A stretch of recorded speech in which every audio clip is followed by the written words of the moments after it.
Hello everyone, welcome back to pharmacy classes. ये industrial pharmacy का preformulation chapter का lecture number 6 है और इसमें हम डिस्कस करने वाले हैं हाइग्रोस्कोपिसिटी के बारे में। इसके पिछले वाले वीडियो में हमने डिस्कस किया था पॉलीमॉर्फिज्म के बारे में। अगर आपने उस वीडियो को नहीं देखा है, ऊपर दिए गए आई बटन पर क्लिक करके आप उस वीडियो को देख सकते हैं। हाइग्रोस्कोपिसिटी की बात करें तो कुछ ऐसे ड्रग सब्सटेंस होते हैं जिनकी टेंडेंसी होती है कि वो जो एटमॉस्फेरिक मॉइस्चर है उसको एब्जॉर्ब कर ले, और ऐसे मटेरियल को हम हाइग्रोस्कोपिक मटेरियल कहते हैं जो एटमॉस्फेरिक मॉइस्चर को एब्जॉर्ब करते हैं। और ये जो फिनोमिना है उसे हम हाइग्रोस्कोपिसिटी कहते हैं। आइए हम इसको एक डायग्राम की मदद से समझते हैं। आप अपने डिस्प्ले पे इस डायग्राम को देख पा रहे होंगे। हमने एक मटेरियल लिया जो कि हाइग्रोस्कोपिक मटेरियल है, और हम जानते हैं कि जो हमारा एटमॉस्फेयर है इसमें मॉइस्चर अवेलेबल रहता है, और जैसे ये मटेरियल इस मॉइस्चर के कांटेक्ट में आता है इस मॉइस्चर को एब्जॉर्ब कर लेता है, और जैसे मटेरियल मॉइस्चर को एब्जॉर्ब करेगा इस मटेरियल का वेट गेन कर लेगा।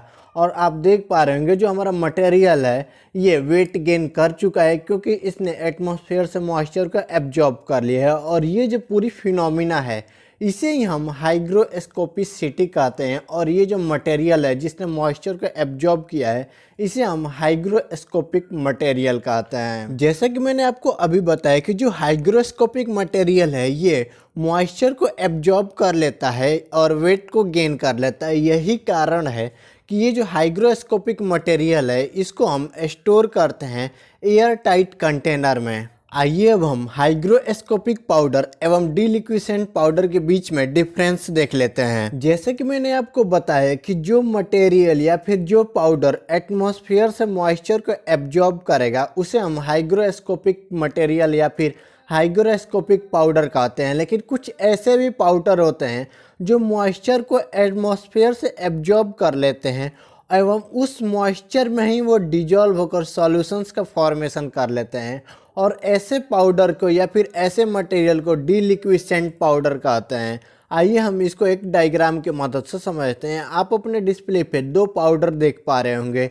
इसमें जो फर्स्ट वाला है ये मॉइस्चर को एब्जॉर्ब किया लेकिन उसमें वो डिजॉल्व नहीं हुआ, केवल वो वेट को गेन किया। लेकिन जब आप सेकेंड डायग्राम को देखेंगे तो इसमें जो पाउडर है ये मॉइस्चर को एब्जॉर्ब करके इतना ज़्यादा मॉइस्चर को एब्जॉर्ब कर लिया कि वो उसी में डिजॉल्व हो गया, और ऐसे पाउडर को हम डीलिक्विसेंट पाउडर कहते हैं। आइए अब हम एक डीलिक्विसेंट मटेरियल के एग्जाम्पल को देख लेते हैं।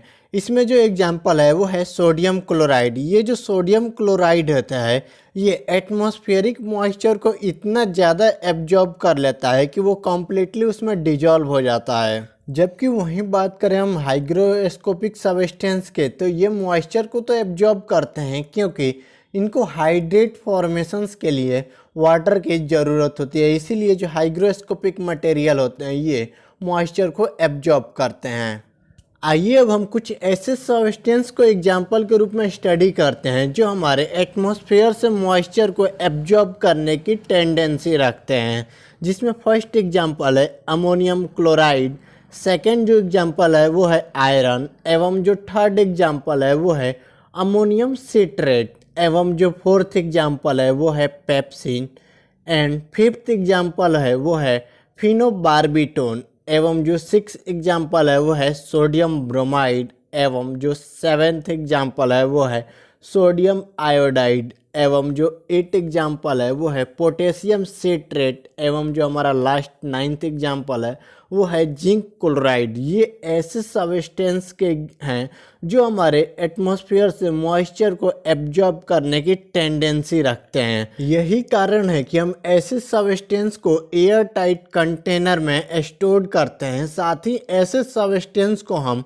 फाइन पाउडर के रूप में डिलीवर नहीं कर सकते हैं। ऐसे पाउडर को हम ग्रेन्यूल्स के फॉर्म में डिलीवर करते हैं, क्योंकि हम जानते हैं कि जो हमारे फाइन पार्टिकल साइज के अगर रहेंगे तो इनका सरफेस एरिया ज़्यादा रहेगा, और जितना ज़्यादा सरफेस एरिया रहेगा ये हमारे एटमॉस्फेयर के उतना ज़्यादा कांटेक्ट में आएंगे और मॉइस्चर को एब्जॉर्ब कर लेंगे।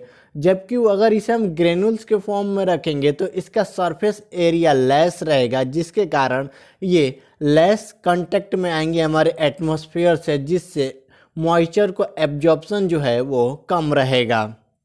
ये जो हाइग्रोस्कोपिक मटेरियल होता है इसमें मॉइस्चर का एब्जॉर्प्शन एवं मॉइस्चर इक्विलिब्रियम कंटेंट डिपेंड करता है 5 पॉइंट पे, जिसमें फर्स्ट पॉइंट है एटमॉस्फेरिक ह्यूमिडिटी। जितना ज़्यादा एटमॉस्फेरिक ह्यूमिडिटी रहेगा उतना ही ज़्यादा जो हमारा हाइग्रोस्कोपिक मटेरियल है ये मॉइस्चर को एब्जॉर्ब करेगा। जबकि जो हमारा सेकंड पॉइंट है वो है टेम्परेचर। जितना ज़्यादा टेम्परेचर रहेगा उतना ही कम हमारा हाइग्रोस्कोपिक मटेरियल मॉइस्चर को एब्जॉर्ब करेगा। एवं जो थर्ड पॉइंट है वो है सरफेस एरिया।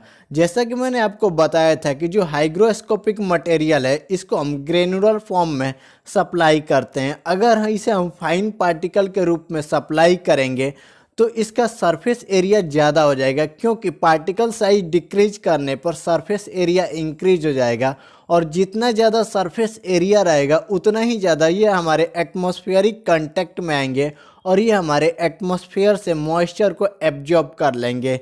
तो ये जो थर्ड पॉइंट है सरफेस एरिया, ये मेजर रोल प्ले करता है हमारे हाइग्रोस्कोपिक मटेरियल के मॉइस्चर एब्जॉर्प्शन में। एवं जो फोर्थ है वो है एक्सपोजर। जैसे कि मैंने आपको बताया कि पार्टिकल साइज डिक्रीज करने पे सरफेस एरिया इंक्रीज होगा, और जितना ज़्यादा सरफेस एरिया रहेगा उतना ही ज़्यादा जो हमारा हाइग्रोस्कोपिक मटेरियल है ये मॉइस्चर को एब्जॉर्ब करेगा एटमॉस्फेयर से। एवं जो फिफ्थ पॉइंट है वो है मॉइस्चर अपटेक करने का मैकेनिज्म। किस मैकेनिज्म के द्वारा जो हाइग्रोस्कोपिक मटेरियल है ये मॉइस्चर को एब्जॉर्ब कर रहा है हमारे एटमॉस्फेयर से। ये 5 ऐसे पॉइंट है जिस पे डिपेंड करता है कि जो हमारा हाइग्रोस्कोपिक मटेरियल है ये मॉइस्चर को एब्जॉर्ब किस प्रकार से करेगा और कितना करेगा। आप अपने डिस्प्ले पे इस डायग्राम को देख पा रहे होंगे। इस डायग्राम की मदद से हम हाइग्रोस्कोपिसिटी की डिग्री को क्लासिफाइड करेंगे 4 क्लास में,